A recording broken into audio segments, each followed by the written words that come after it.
Tom Girl, where we talk all things sports, entertainment, fashion, and adventure. Today, we're talking to award-winning actress, comedian, podcaster, singer, writer, director, and curve model, Anastasia Washington, aka the biracial boss lady with curves, curls, and sass. I love it.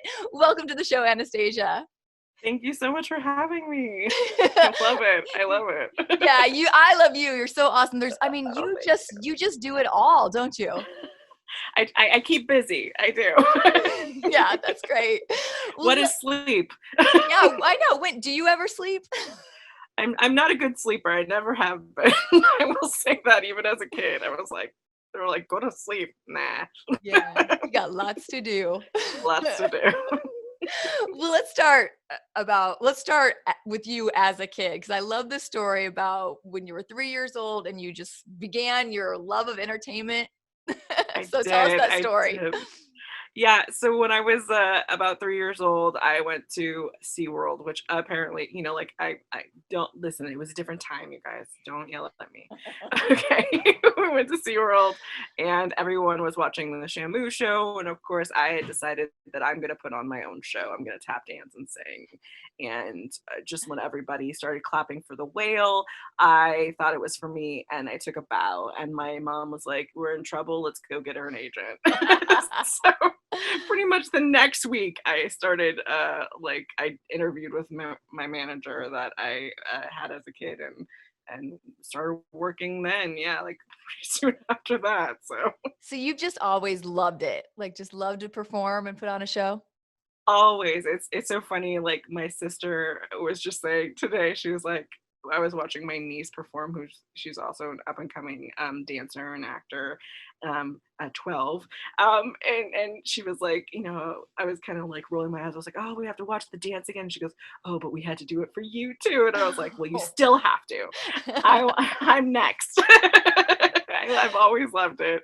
It's always been like a passion of mine. And it's always been like, I think a lot of kid actors, their parents chose it for them. I definitely chose it for me, and my parents gave me every out possible, and I was always like, "Nah, I'm good. I'm Mhm. doing this." So Mhm. that is always the way I've been. You wanted to do it. So Yeah. where did you go from there? What was your kind of first big like commercial or thing project that you worked on? So I don't remember this, but my mom says I did a Disney commercial, and then I did some soundtrack work and some like background work on Newsies. The the Disney musical. Uh-huh. Uh, I don't remember any of those projects. I'll tell you, like right off the bat, I don't. But like, yeah, I started doing a lot of soundtrack work and a lot of like singing in on movies and yeah, like I just was in the Addams Family series of films, and Die Hard is probably the first one I really like. Die Hard 2, I was in. I probably the first one I remember like as a kid, Mhm. like vividly. And I remember the silliest things, of course, because it's just you're a kid. So like I just remember them getting us like Happy Meals. Like, I was just so happy because they had like all this fancy catering food, and us kids were like, "Ew." You're like, just get us the McDonald's a Happy Meal. Yeah, yeah. So I think like Bruce Willis like sent out his assistant to get us a whole bunch of like Happy Meals, and we were like, "Yes, finally, someone gets us." Those are the memories. Those are the things that stick with Those are the us. silliest memories, Yeah. the silliest thing, and yeah, like that's probably the first most vivid memory I have, and I just like never stopped. It always just kind of it changes, my career has changed over the years, and like my teens were like teens are it's a hard bunch of years Mhm. to be an actor, just awkward, but I trucked on in the ways I could, and I just really like I'm super excited about the fact that as an adult I have so much say in what I can do, and I can make things myself, which was not the thing that you did in the 80s and 90s.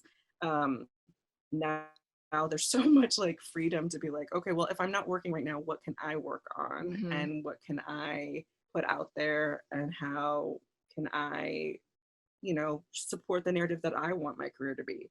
And so I think it's such a great time to be a performer because as a kid, I never thought we would be able to like do the stuff we can Yeah. do now, because like it was always like waiting for that yes, and now you don't have to wait for that yes. You can give that yes to yourself, and I Yeah. love that. Well, and you're Yeah. so self-motivated too. During the pandemic when lots of us were just struggling to, brush our teeth and get going, you did a whole one woman show. Talk I about that did, show you yeah. created and what it's about.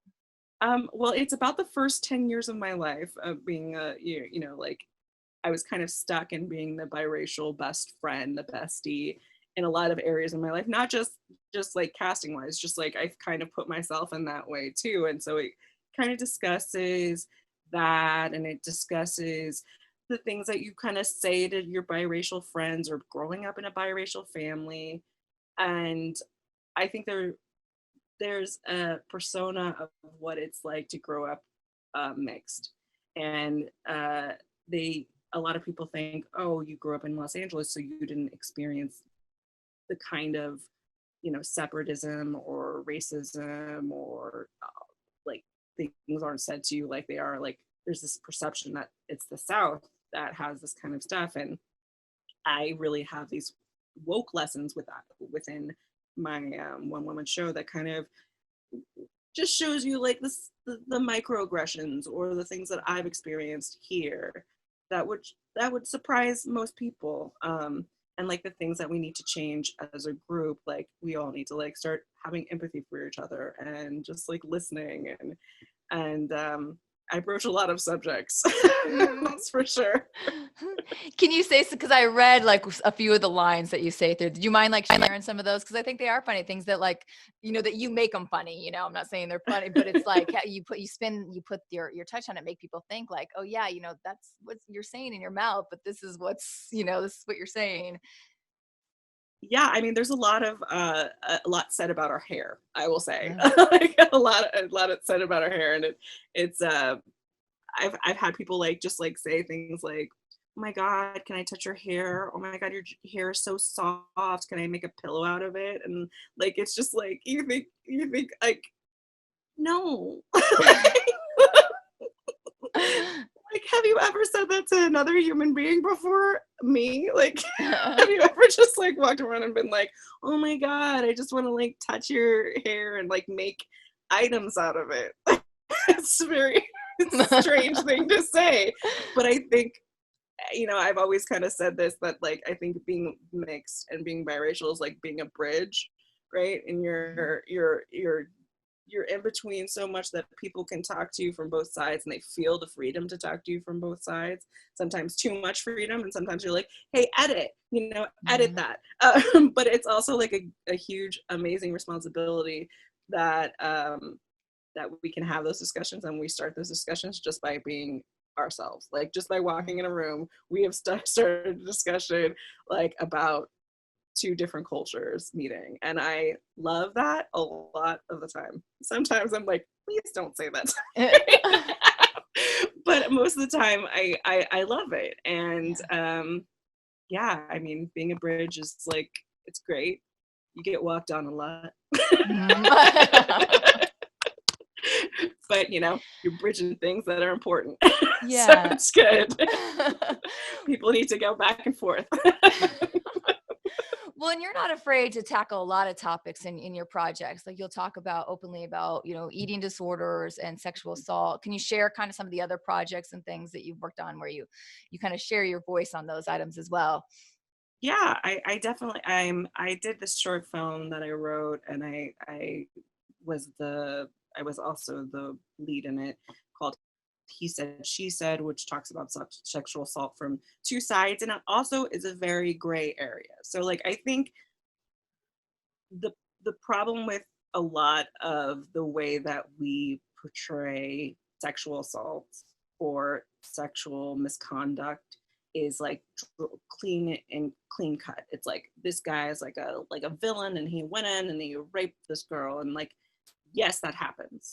But there's a lot of like women, myself included, that have been in situations where it wasn't so clean cut, and it was somebody that maybe you invited into your life, or or maybe he misread signals or whatever. And I think there's a huge communication issue that needs to be discussed. And so my film takes an encounter from the female's perspective and the male's perspective. So it turns the same situation, you go back and forth.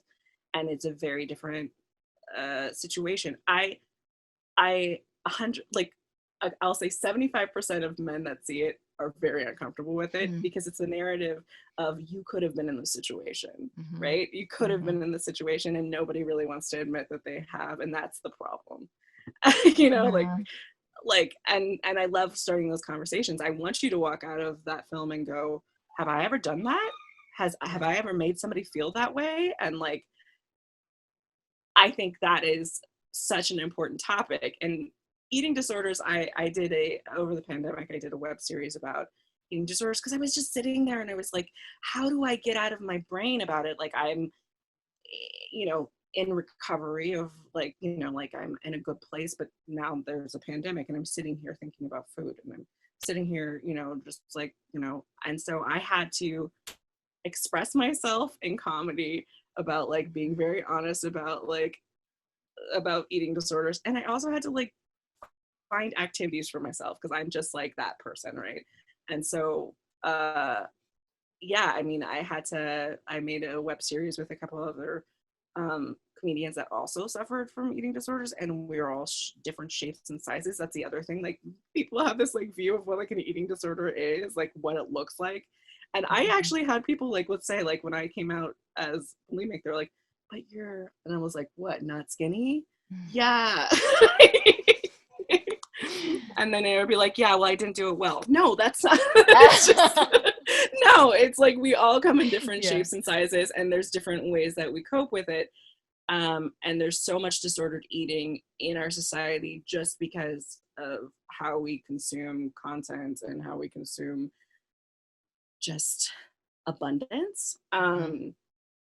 So I definitely wanted to talk about that narrative in a comedic way. Because I think the only way to make these topics happen and good conversations happen is to really like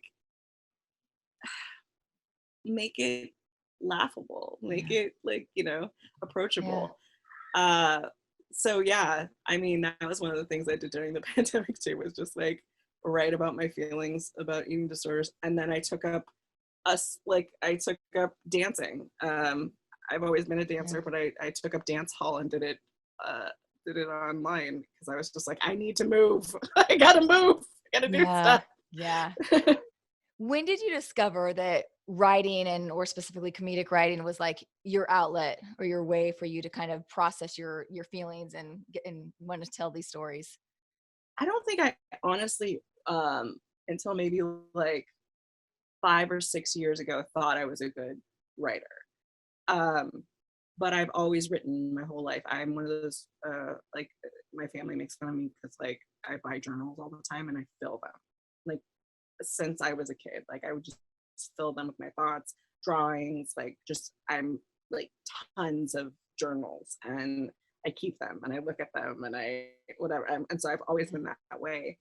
And I was always like, well, you know, writers are that I'm not a writer because like, you know, people can be very critical of your writing, especially like I'm dyslexic, so I didn't always want to focus on grammar because it made me feel silly or made me feel like I was not like smart, you know. And so I think about like 6 or 7 years ago I started just like letting people see my scripts that were supportive and that could look past like maybe a grammar problem or something like that, and really started pushing my writing and really started believing in my writing because I have stuff to say. And I think stand-up helped me with that too. Like I think when I started doing stand-up, I was like, oh, like what I'm saying, my narrative is entertaining and matters too. I think it was pretty empowering for me as a woman to just get up there and talk about things. And I was like, well, now I can put this in a script. You know? I have been writing scripts for a lot longer than that, but my confidence was probably like 7 years ago. Yeah. It's just, you know, I think the more you write and the more you show, the more you you can't. Can you hear that? I heard that scream. Is that her audition? Yes. Yes. Got another actor in the family in the next room. That's awesome. Yes. It's a very intense scene. Sorry. Yeah, I think I was always just kind of like showing the wrong people, or and I think that's really important, is like to put yourself out there and to learn those lessons about who the wrong people are to support you. I think you have to put yourself out there a lot and get hurt, unfortunately, and just be like, here's my script, and then be like, it doesn't make me any thicker skinned. I still cry, but it just does make me realize like these are the supportive people. These are the voices I need to like support me, and my voice matters. And I think a lot of women and women of color and just women in general learn later in life that their voice matters, and learn later in life to speak up, and I'm definitely one of them. Well, yeah, and I mean, you've been at this for so long, I'm sure you've seen a lot and experienced, a lot in Hollywood. How have you kind of found your people, or your tribe, or kind of lessons you've learned to maybe like weed out those ones that don't have the energy that you need, or say no to things that don't work for you? I will say I'm not great at saying no. But I also think that's one of the like it's a negative thing in some ways, but it's also a really positive thing that has led me to some great people. I don't say no a lot. I do help out when I can other people, even if I barely like kind of know in path, or if I know something that can help you in your career, I will do it. And I think that has made me a lot of strong, amazing friends and strong, amazing colleagues. And it has made me some big mistakes too. But I think one of the things about me, at least, that has made me survive or made me who I am is like I just have an open heart, like, and I'm very like empathetic, and I just kind of like, if I can do anything, I will. And some people will take advantage of that, and that's unfortunate. But some people, the right people, will care back and give back too. And that's how I found such a good community. Being very raw and just like letting myself, put myself out there. And I'm not gonna lie, it does bite sometimes, but I wouldn't have it any other way, because I have met and have experienced some amazing things just by putting myself out there. Yeah, so, that's great. That's great. Yeah. We learn from when we get bit too. Right? Yeah, it's a learning experience. You're like, okay, well, not that direction anymore, or not that way anymore. And I think that's what we have to do in life. I feel like, especially in this industry, especially in entertainment, we don't do it alone. No matter how many people say we do it alone, we don't. Collaboration's important. Friends are important. They keep you sane. I have so many good girlfriends. I never thought I would have that, because for a while I was getting bit by a lot of,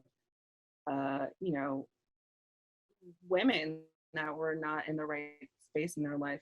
And I maybe was not giving out that I was in the right space in my life. But right now I have such a great group of friends. And even though we are, maybe not exactly where we want to be in life, we're working on it, and we're working on it together, and we have each other's back.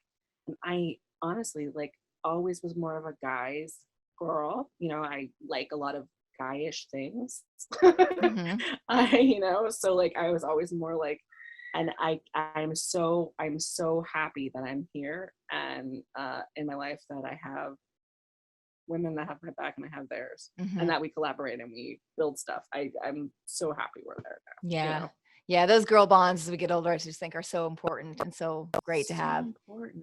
I think once we get out of our heads, like, your teenagerhood, oh God, it's so hard to like have female friendships that are strong, because we're all like carrying around all this insecurity and just weirdness that society puts on us. Now my 30s, I could say, no thanks, I'm good. Yeah. All right. I know, but I want to talk about you next about is your stand-up career. Cause I'm just fascinated by this. I think that would be so difficult. So I want to talk about I want to hear more. I want to hear everything about it. Like how you come up with weird jokes, like how you feel before you go on stage, when you're on stage, like everything. I love going on stage. I don't really get that nervous about being on stage. I love just like telling. I'm pretty much a storytelling based, and a lot of people of color are story based telling jokes. I think my family and my friends and just my life growing up in LA is so weird, and like uh I think that's where I pull from the most. Now that I'm also in like a relationship for a while with a fellow comedian, that is also hilarious to me. Like it's another thing, just our lives are so there's so much material. There's so much material to pull upon. I'm like if you even take the serious stuff, it's just I love finding a way to make something serious that happened to me funny. I have done it with like being light skinned and like like when I was a kid, like my father was, a dark skinned man. And so like people would always look at us and I've made jokes about that and like how like I had to throw woke tantrums and stuff like that. And there's other incidents in my life that I just want to make funny and also start a conversation. And the most rewarding thing is like when I tell like that woke joke or something, I get people coming up to me and going, "Oh, I experienced that," or like I feel that way, or like, "Oh, now I know how like my, cousin or sister or whatever feels," and that's so magical to me. So I love to pull from that. I love to pull from tough subjects because I think I like having tough conversations in a very weird way. It's always been me. I'm like, oh, you're uncomfortable about this? Let's figure out why and let's make it funny. So do you find it hard? Because I feel like so many comedians have been criticized for things they're saying. So I always think like lately in these times. And I feel like, is that hard for you to find that balance of, used to it's like, what's a joke and then what is going to be offensive? Like, do you find yourself like second guessing jokes, or is that like a difficult arena to navigate these days? I know a lot of my friends and even my boyfriend is very like worried about cancel culture. Yeah. I am less worried and more listen, if I mess up, tell me. I've messed up 100%. I mean, I once told this joke that I thought was super funny on Twitter, and I lost a follower because of it. And I saw that she wrote something about it, and I was like, "Oh, okay. Well, I understand why you feel that way. I'm sorry. I was saying it this way, but you are completely right."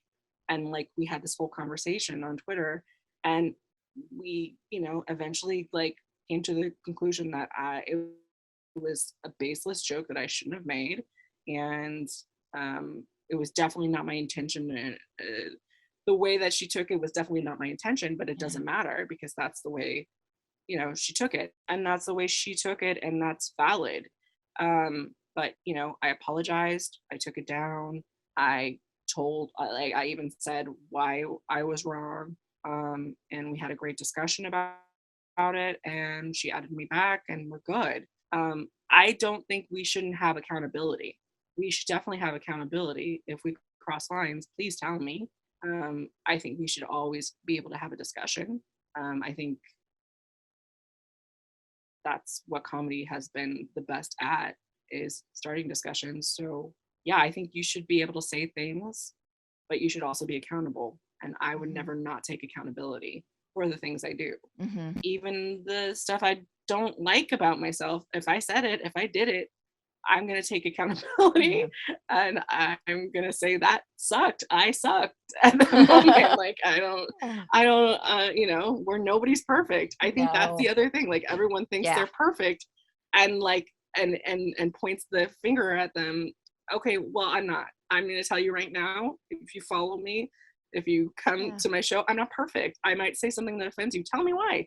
Yeah. And I would love to learn better, like do better. I would love to do better. But at the same time, also like maybe what you don't like about what I said or what I did is something that you actually need to learn about too. Like maybe it just made you uncomfortable because that's something that you need to work on. These are all valid things. Like we should have these conversations. That's what it's about. Yeah. I'm not scared of being canceled. Good. I want to have the conversation, and I know 100% I will mess up and I might offend somebody. It's never my intention. Yeah. I walk with love and empathy, and if I've offended you, please just come to me. I will definitely talk it out. I'm not gonna be perfect always. I might be like, well, that's silly, and then come and then be like, okay, well, you know, that was silly of me to say that way. Okay, let's you know. Yeah. But I think we should have conversations. Yeah. I think that's the big thing. Yeah. How has your stand-up show or your jokes, everything kind of evolved over the years you've been doing it now?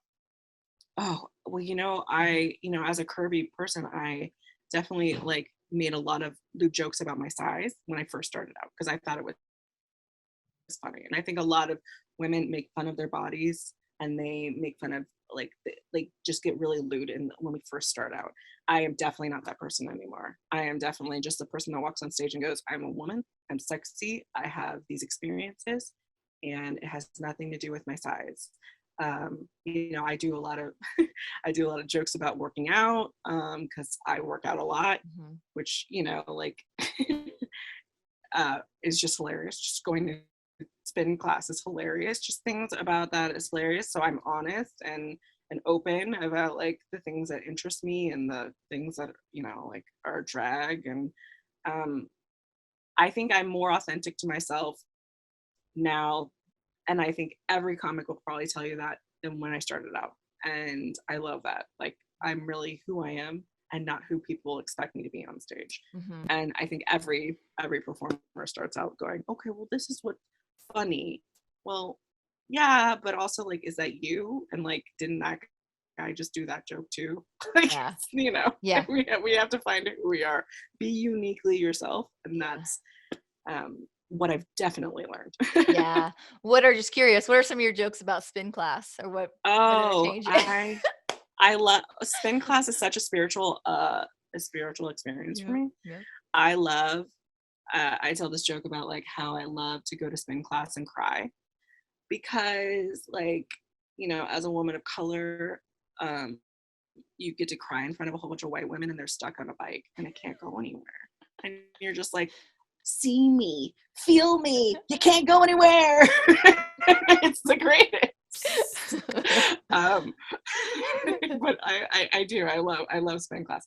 I feel like if I don't spin for like, if I don't do my boxing class or my spin class in like a week, you can tell my whole body is just like, my personality like, just go to spin because you're a raging weirdo right now. And I'm like, I know.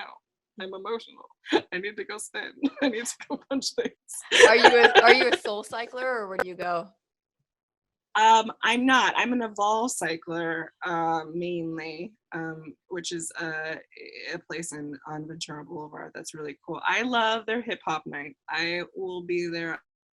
Their hip hop night. They also did a Broadway night, and I was like, I'm gonna go, but I don't think it's gonna be cool. It was the coolest. Like I just think the thing about spin is you have to find the right vibe, the right music. Otherwise, it's not fun.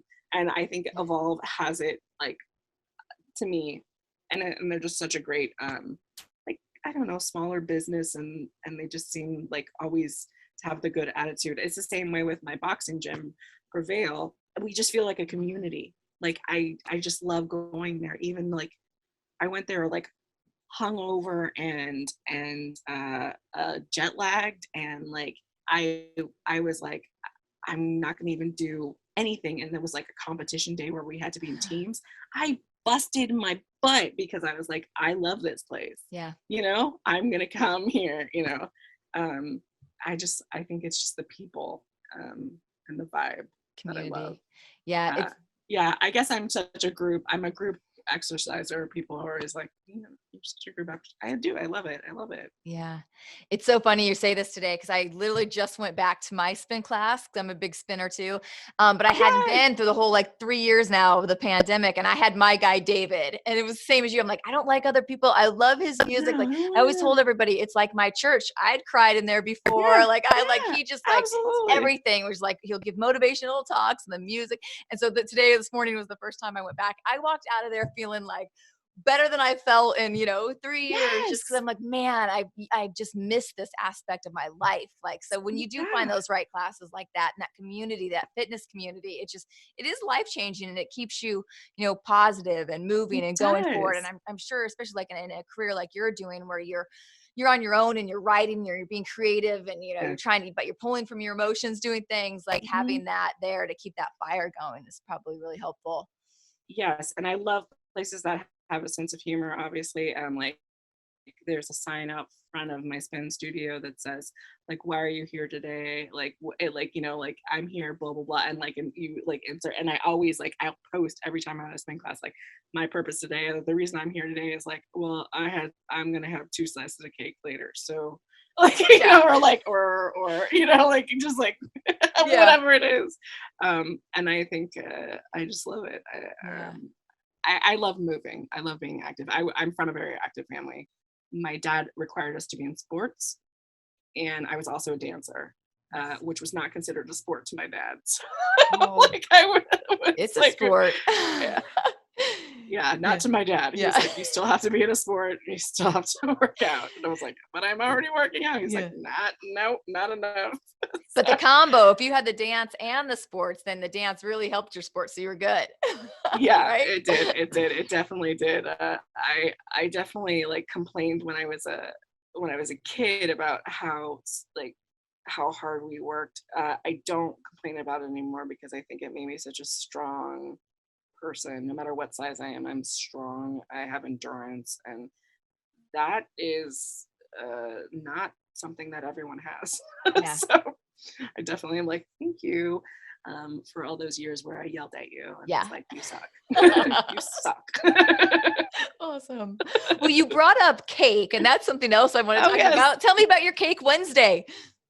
So, Cake Wednesday is a holiday that I've made up. Every Wednesday, I have a slice of cake and I celebrate my friends' wins, my wins, little or small, because I think that we need to celebrate our achievements and we just need to celebrate ourselves like every week. Like, at least just give yourself like one, big celebration. And it started really as a negative. I when I was a kid, I went to a neo-Nazi birthday party accidentally, and they found out I was black because I'm pretty light skinned, and they denied me cake. And I became super obsessed with cake because I was denied it, and I had no idea why I was obsessed with cake until I started writing my one woman show, and then I was like, oh, well, let's re-narrate this because I don't like it being negative. Like, I didn't want like a negative feeling with one of my favorite foods. I wanted it to be positive. I wanted it to be healthy. Um, and so I came up with Cake Wednesday so I could have a healthy relationship with Yeah. cake.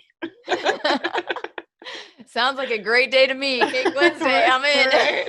Right, and Yeah. I love trying new places. So if anybody ever has any like Mm. suggestions, please. This week I went to Carlo's Bakery in Santa Monica, which is like the cake boss dude from like Oh. TV, and had like such a good slice of cake. But please tell me, especially small businesses, please tell me because I want to know. I want to go and support you and call you out because Awesome. I love cake. Do you have a favorite? I do love, there's this place called Half Baked in Burbank and Cake Monkey. Those are like two Mm. spots. Cake Monkey is like when you just don't care like how many calories you're consuming Mhm. because they are amazing and just like unforgettable. Um, Half Baked is when you're trying to be good, um, but it doesn't taste like you're being good, Hmm. which is nice. It has like everybody's like diet, like vegan, gluten free, like everything. They have everything there, and even the regular ones are just like half the calories, and they're red velvet. Oh. is so good. It's so That's my good. And they favorite. have like a lemon honey one. Oh. I just, and I don't feel deprived. But those are like better choices days. I'm gonna have to try that red velvet. Oh, it's so good. It's so good with the cream cheese. Oh, it's great. Oh, It's great. It's oh, great. awesome. Well, another combo. I want to switch to your. You just do so much. We could talk for hours here, but you're also a podcaster. I Yes. noticed there's one. I know. Your serial. Sorry. I'm Serial sorry. killer. Yeah, serial killer. How did I miss it? Because that's such a play on words. That you had another one that was a beer one. So yeah, tell us Yes. about your podcast. Oh, I love combining weird things. So I have a podcast that's currently on hiatus called Haunts and Hops, where we drink beer and we talk about paranormal stuff, including cryptids and stuff like that, with some amazing ghost hunters and cryptid specialists. We even talk about aliens, which always creeps me out because I have like 3 phobias and one of them is space. So like, so I love that. Serial Killer, my podcast, where we pair breakfast cereal with true crime, just did a panel at San Diego Comic-Con, which was so fun. As fun as true crime can be. And yeah, I mean, those are the ones that are kind of like the most active. I'm always coming up with new concepts. I also have a podcast that's just me, like every once in a while, doing self-help from a comedy perspective, called Anastasia TV. I do meditations, comedic meditations, pep talks. If you just need somebody to listen to you, put me on, and I'll agree with you and then disagree, and I mean I'll agree with you and then like tell people that people suck. They, like, yeah, that guy sucks. Like, just put it on. I will get you through it. You just have so much content. I love it because I listened to your meditation today and it was cracking me up because you have that soothing meditation voice, but then you throw in your little humor in there. It was good. And that's my goal. My goal is to combine comedy and self-help and just make it more attainable, because I think people are like, it's too serious, it's too scary, I don't want to get involved in like the wellness community. And I'm like, and I get that because I've been to some retreats and I'm like, oh my God, I feel so uncomfortable here. Like, I feel like everyone just like is taking it too seriously or it's too oppressive or whatever. I just want to laugh and also laugh at myself and actually get my self-help on, like get to a wellness position. And I think that's my ultimate goal, is to just like one day have a festival where it's just like comedy and wellness. I love it. I mean, laughter is the best medicine, right? It is, doing wellness. it is. Yes. Do a sound bath where you're laughing. Come on. Yeah. Oh, well, you also do some relief by going on some great adventures. I saw some pictures in Capri. I love traveling. So tell me some about your favorite travel spots and where you go to adventure. Oh, I am always down to travel. A lot of my friends are like, I'm their go-to person to be like, will you go? And then no, I'll just say yes, because I am. I think one of my favorite places, one of the places I didn't even want to go to was Iceland. I didn't want to go. It was a layover, and I wish I stayed there for much longer. It was an unimaginable experience. Like, I went snorkeling through the tectonic plates. Wow. It was like an alien world. I loved it. I loved it so much. And the food was so good. I was so pleasantly surprised, because I was just like, ugh, I don't know, maybe, but like, what are we gonna do there? It's like ice, right? Yeah, but it was such a fun trip, and I could have stayed there for even longer. But yeah, I'm always down. Like, we do, like, I have a group of girlfriends that we've traveled to Ireland together, and we most recently did Italy. I'm like the mom, or like the easygoing girl of the group. I'll always be like, no, don't do that, and they'll just do it, and then I'll just make sure we're safe. So like, and that's what Capri and Ireland has been. Make sure you get out of the country and back home. Yeah, let's just make sure. Oh, okay, we're doing that. Oh, we're like, we've done some weird stuff. Like, we went to Skullig Michael, which is the island from the last Star Wars movie where the Jedi was. Like, and we're like, oh, it's gonna be easy to get there. That boat was the scariest thing ever, and there's videos of us just trying to smile, just so like, we're gonna die,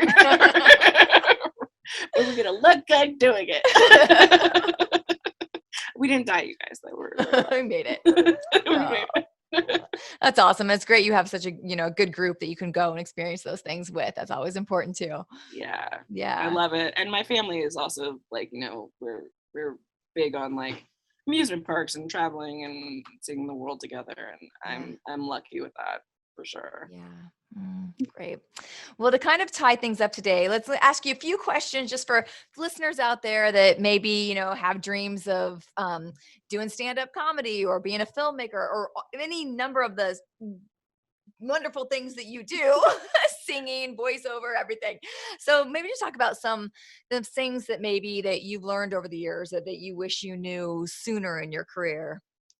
I will say that the biggest thing, and it's gonna sound like silly, but like the more you are yourself, the better any of this stuff goes. I try to fit in so many boxes for so long, and not only did it oppress me, but it oppressed my career because you're just you don't stand out.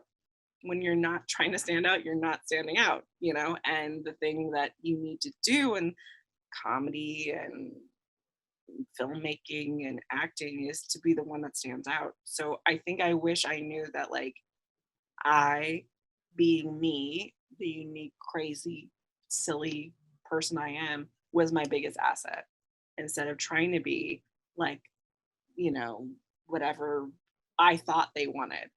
And I think that's the same way with filmmaking. You try to do the same narrative or you get discouraged. Like I can't believe how many people are like, well, they made a werewolf script, so I can't make a werewolf script. I'm like, have they made your werewolf script from your voice? Make it. Yeah. There's gonna be 100 musicals. It doesn't mean it's the same musical that you're making. I think your unique take on things is valid, and don't let it stop you from doing things. And just do it. Like, stop being in your head and just go find a way to make it. Make it on your iPhone. I don't know. Just do it. Like, I think the more you create, the more mistakes you make, the better you are as a person. So start making the mistakes today. Don't wait. Just start making a mistake right now. Go ahead. Make a mistake. Make all of them. Tons of them. Just make them all. Yeah. Maybe not all at once. That might be overwhelming. And how do you stay motivated? It's hard. Like I actually had a very non-motivated week for me, which is to say I still worked my butt off, but I think it's different for everybody. I have always known what I want to do, like always. I haven't always known how to get there. I haven't always know how to do it, but I think that's my biggest motivating factor is that I always knew I wanted to entertain. I didn't know how that was going to look, but there's nothing else I can do. Like, there's nothing else I want to do.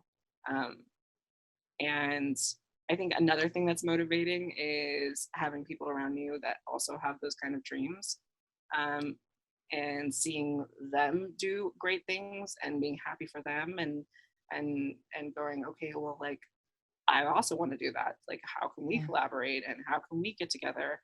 I really do think that people need people, and the most motivating thing is like having great people around you. Yeah. Are you still and even helping them out and saying yes to them too? Yeah, that'll motivate you. Are you still a vision boarder? I am. I'm kind of a Pinterest vision boarder.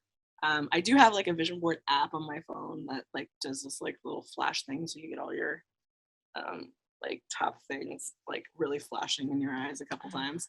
But I love Pinterest. I think Pinterest is great for dreaming. Like, I just have files of like people I want to work with, brands I want to work with, places I want to go, where do I want my films, and I love just sitting there just dreaming on it. And then being able to just like look back and going, oh my God, that was a dream I had like 2 months ago. Wow. Yeah. Not really anymore. Or like, or yes, or I did that, or whatever it is. I think that's technology is so cool that we can just like keep our dreams in our pocket and like continue. That's the other thing. Your smartphone, you can do so much on it. that keeps me motivated. It's like I get emails, I get this, I can do a script on my phone. I could play Emoji Blitz and Pokemon Go, or I Yeah. could write a script, or I could do both. Everything right And there. I'll do both. Yeah. Well, what's next for you? Next for me is my one-woman show is going to be touring. I have a couple dates already. So like follow my social media to figure out what those are. But there's some other ones that are like pending. So that'll be cool. I'm just like shopping around a lot of scripts right now. I have a couple of films in festivals right now. And yeah, I'm just filming stuff now and going to cons. Like I'll be at a con this weekend called Midsummer Scream with one of my films. And yeah, a couple books in the works. Is that self-help book in the works? The self-help book is gonna be here by my birthday. That is what I'm saying. My birthday is November 14th. That is when the book will come out. But yeah, that's the goal. And then a couple of projects with in the comic book realm. So it'll be lots really of stuff. Cool. Lots of stuff. Lots of things. That's awesome. I never stop, right? Yeah, that's great. I love it. It's amazing. Where can everybody follow you on social media? You can follow me at Anastasia W on Twitter, at Anastasia Wash on Instagram, Anastasia TV on YouTube, or just go to my link tree, which is like linktree/Anastasia Wash, and you can find, my stand-up dates and all that stuff all on there, and the meditation. I highly recommend the meditation. Thank you. That was funny. Thank you. Yeah. Well, I want to thank you so much. It's been like such a joy talking to you. You just have such great energy and, make me laugh, obviously. So no, you're such a wonderful person. I just hope the best for you and can't wait to just follow your career and everything that you're going to do. Thank you so much. And same to you. It was such pleasant. I love it. Well, thank you guys so much for watching again. We'll see you here next time. Follow us everywhere at tomgirl.tv. Talk to you later. Bye.